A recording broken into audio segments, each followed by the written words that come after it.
Hey guys, got a revolver video for you guys today. We got about 50 rounds of a mix between 38 special and 357, so it's not going to be like any long-term use video or anything like that. It's kind of an initial thoughts, kind of talk a little bit about the gun. Alright, we'll get into it. First, you can see it does come and actually a little hard case, so that's kind of cool. There's not much on the inside other than just the gun.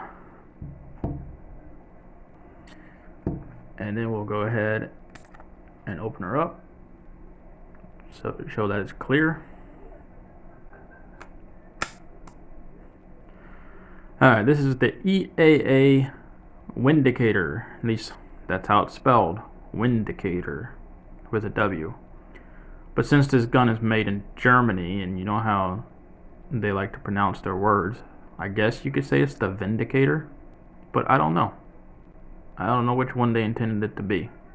But it's a short little stub nose 357 38 special. It's inexpensive. These, well, in the before times, these retailed for about $300. That's what you can get them at, around between $250 and $300. But I was seeing them right around the $300 mark. That's what this one was paid for. But it's a short 2-inch barreled revolver, double single action. It's got a hard rubber grip on it. Does allow you to get like a full grip on it. It's pretty good. You can get a full grip on there. I will say though, I wish this was a little more spongy rubber, because when you shoot 357s out of this thing is a beast. Weighs 29 ounces, so with that kind of weight, you would think it wouldn't be as bad, but I think it's in this grip. It kind of hurts when you shoot it because it just don't absorb none of the recoil. It's very loud. This gun is very, very loud. So it has a little bit of a kind of a bluing on it. It's not a parkerized finish or anything like that. It is kind of a bluing. It's not a very high-end bluing, so I don't know how well this would do for like as far as rust prevention goes, like if you kept this in a glove box or wherever, or a tackle box or wherever you like to keep your small little revolvers. Although this is not technical. I mean, it looks like it, but it is not a small revolver. It's pretty good size. Like I said, it weighs 29 ounces.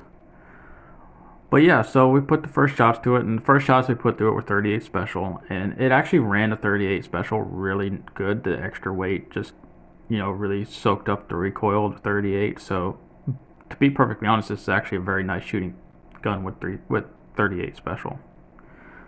So once we got the 357 in there though, I mean, you could definitely tell, but like I said, most of that was really in the grip. And it's got some weird texturing on it, but yeah. But the single action trigger on this isn't too bad. It's really not. It's not super light, but it's not bad. It has a clean break. But the double action on this thing is heavy. Really heavy. And it has some like serrations on the trigger. And they really dig, so when I shoot, I like to wrap my finger around the trigger as much as I can get it around. That's how it's the best I shoot. I don't really like to use the pad because then I have all this like excess, this like slop. So getting my finger wrapped around there, the texturing on this trigger, it just really rubs the inside of my finger raw. And plus this trigger is very narrow and kind of squared off. So firing this in double action is just that the weight of that trigger pull is just uncomfortable. So I would, if you're using this for a home defense gun or not home, but like a carry gun or something, you definitely want to use a double action. But you know, and you're not really going to notice it. You know, if you're using, if you're defending your life. But I'll tell you, practicing at the range with that, you will start to notice it. So since this is not my gun, I don't plan on carrying it. I really just shot it in single action, because the single action is not bad. It's heavy for single action, right around 5 pounds, maybe 5.5. But I don't know the exact trigger weight on the double action, but I do know it's higher than 12 pounds, because when I was doing some research on it, I was looking at some other videos, and they couldn't even measure it with the trigger gauge. So that tells you that it's over 12 pounds. But yeah, I mean, everything shot fine. It's reasonably accurate, for being a short barrel. I did have some problems with little cases sticking, but that's kind of a given on cheaper revolvers. Maybe get in here, polish up the inside of these cylinders a little bit more. Ejection was no problem. I had no problem with the injection rod. It works just fine. It is beefy, very beefy and overbuilt, but that's okay. I mean, it opens nice. It's not the smoothest, but it opens good, so there's no problem there. The lockup when it's cocked it's so-so. It's not super tight, but it's not out of alignment. So the one thing though about this gun, and I don't know if you could tell from this view, but there is a pretty decent gap in between the cylinder and the barrel, because this really doesn't have much of a forcing cone. See, as you can see there's not really much of a forcing cone at all. So I think that's one reason why this thing is extra loud, is because there's a lot of gas that escapes through there. And plus, this barrel being so short and being 357, it was ringing my ears with me shooting it, and I was wearing, earmuffs. So not like ringing, but I can definitely hear a little bit of ringing. The sights are really just a basic front with a rear U-notch. There's no paint or anything up here, which would be nice if there was. Hell, at least put a sticker. But they work, for, I think I was shooting this out maybe 10 yards. It's fine. The hammer is a nice flat surface up here that's really serrated. I mean, super serrated. And so you don't have a problem cocking it. Bang, bang, bang.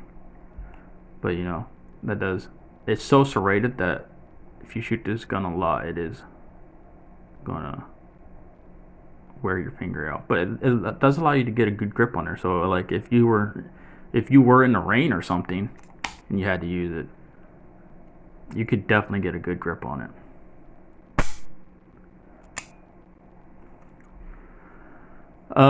Like I said, it's made in Germany. I cannot pronounce the company that makes it, and I'm not going to try, but it is imported by EAA. So, aftermarket support on this is limited. Very limited. So just know that if you decide to get one of these. I don't know if you'll be able to find like a Kydex holster or anything. You might just have to go with a generic fit holster. Oh, what was I going to talk about? Oh, so the end of the barrel here, you can see it is literally just like they just cut it off. Now I don't know because there are weird importation laws about small guns, So maybe it came in with like a larger piece and they just cut it off. But they did not crown it or anything. It is literally just, and the edges on the outside and the inside are very sharp. Just, yeah. But I mean, like I said, I mean the accuracy is decent for what it is. But I don't know if you might get, I mean, I don't know if you might, what kind of issues you might get with any staining or rusting on that. It does look like it's stainless steel, so that is one thing. That's a stainless steel barrel inside there with this shroud over it. So, and that leads me to talk about something that is a kind of just an issue on this gun. And you can see, I mean, at the price point you can see why, but all the edges on this gun are very sharp. Very, very sharp. All the edges on it. Like I was talking about with the hammer, I mean not the hammer, but the trigger here is flat and just very round, you know, very edgy. All the serrations are very edgy. Nothing's rounded, just cut into there. Same with here on the cylinder release. You can feel it on the cylinder itself, on the front and the back. You can feel it on the hammer. You just, what little existence of a forcing cone there is the same way. It's just all very sharp and rigid. So they did not really take much time in putting in, you know, machining time on this. But you know, for $200 to $300, I guess, you know, okay. But you can get Tauruses in that price range, and they have, you know, a lot more machining and a little bit more care taken into them. We took some footage of it, and these are the first shots fired through it. So EAA Windicator 357 Magnum. Try it out. Single action first. That's a good deal, but you made up. That's a handful. Yeah, I thought Kenny give me because those things right now are about how long looking. And I was about to buy kind of working. We got a there's loud, I got 15 company shotgun. It's 12-gauge shotgun, but it looks like an orange. I flinched on the last one. That hurt. Alright, Willie shooting the EAA Windicator. Go ahead.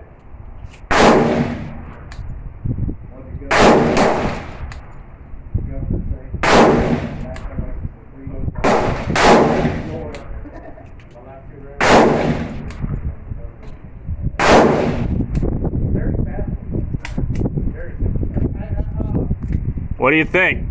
Big six. Okay, so final thought. It's not a bad gun for the price. It does the job, and that's really all you need, because that's what this gun is for, is to do a specific job. This is not a target gun whatsoever. This is not a range gun whatsoever. This is to use when you need it, and hopefully you don't need it a whole lot, because, you know, like I said, it is what it is. But, you know, for the price point, I'm not going to complain too much. I mean, there's not a whole lot of budget revolvers out there nowadays, not like there used to be. I mean, you have Taurus and Charter Arms, and those are like probably your two biggest ones for cheaper, inexpensive revolvers. You know, so having another category in there is not a bad thing. I know Taurus also owns Rossi. I don't even know if Rossis are still being made. I haven't seen one anywhere in a long time, so I don't even know if they're still making Rossis. All in all, it works. It's not bad to shoot with 38s, you know, so, you know, maybe think about that when it comes to this gun. Maybe just some 38 special plus P, because I tell you, this grip sucks for 357 Magnum. It really does. It hurts right there, right here in the palm, like right in there. It just hurts. It really does. And if you shot this indoors with no hearing protection, as loud as it is, you would probably have hearing loss, or ruptured eardrums, suffer from hearing loss, tonight. What do they call it? Tinnitus, the thing with the ringing, like Archer has. But yeah. Alright guys, I'm gonna wrap it up there. If you enjoyed the video, thumbs up would be nice. Comment, tell me if you have one of these or if you're interested. Subscribe and share. And you guys have a good one.